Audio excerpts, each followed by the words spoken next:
শিক্ষার্থী খারাপ হওয়ার কয়েকটি কারণ। শিক্ষার্থী খারাপ হওয়ার কয়েকটি কারণ। মোবাইলের ব্যবহার অন্যতম কারণ।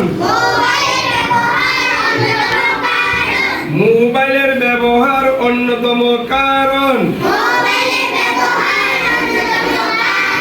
দেরিতে ঘুম থেকে ওঠা আরো একটি কারণ। দেরিতে ঘুম থেকে ওঠা আরো একটি কারণ।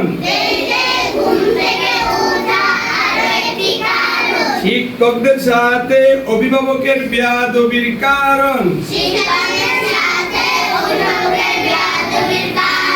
শিক্ষকদের সাথে অভিভাবকদের বেয়াদবির কারণ। অধিক শাসন শাসনে বারণ। অধিক শাসন শাসনে বারণ। অধিক শাসন শাসনে বারণ।